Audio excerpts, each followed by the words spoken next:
জনাব আসিফ মাহমুদ তিনি সরকারের একজন গুরুত্বপূর্ণ উপদেষ্টা। তিনি যেই সরকারের অংশ, সেই সরকার এখনো কিন্তু নিষিদ্ধের পক্ষে মতামত দেয় নাই, সিদ্ধান্ত নেওয়া তো দূরের কথা। সেখানে তিনি যখন এরকম বিবৃতি দেন, সেই জায়গায় তার উচিত ছিল সরকার থেকে পদত্যাগ করে এই মতামত প্রকাশ করা, ব্যক্তি হিসাবে হোক অথবা তিনি যদি এনসিপিতে জয়েন করেন বা তার সহযোদ্ধারা সেখানে আছেন তাদের হয়ে হোক।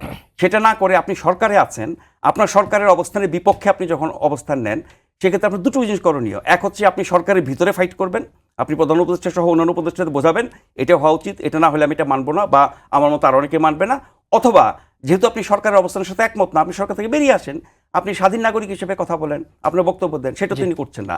আর যেই বৈঠকটি নিয়ে হাসনাত আবদুল্লাহ স্ট্যাটাস দিলেন, যেটি নিয়ে এত কিছু হচ্ছে, সেই বৈঠকে যে আলোচনা হয়েছে, হাসনাত আবদুল্লাহর বক্তব্য এবং তার বরাতে আমরা সেনাবাহিনীর যে বক্তব্য শুনলাম, সেটা নিয়ে আপনি বিতর্ক করতে পারেন কোনটা ঠিক কোনটা বেঠিক, উচিত হবে কি অনুচিত হবে, কিন্তু এটা ধরে নেওয়া যায় এবং আমরা বুঝতেও পারি এটা একটা কনফিডেন্সিয়াল ব্যাপার ছিল।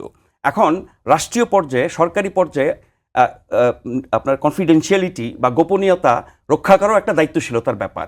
আর আপনি যখন সরকারে থাকবেন, শপথ নিয়ে সরকার পরিচালনা করবেন, সেখানে আপনি এই গোপনীয়তা রক্ষার জন্য শপথ নেন। সেই গোপনীয়তা ভঙ্গ করলে পরে কিন্তু আপনি শপথ ভঙ্গ করছেন, বেআইনি কাজ করছেন।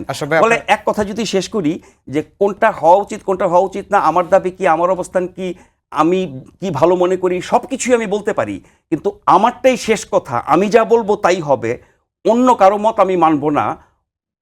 কত মানুষ আমার পক্ষে বা আমার এই অবস্থানটাকে সমর্থন করছে তার প্রমাণ ছাড়াই আমি গোটা দেশ জাতির উপরে আমি সবকিছু চাপিয়ে দেব, এটা তো কোনো ভালো রাজনীতি হতে পারে না।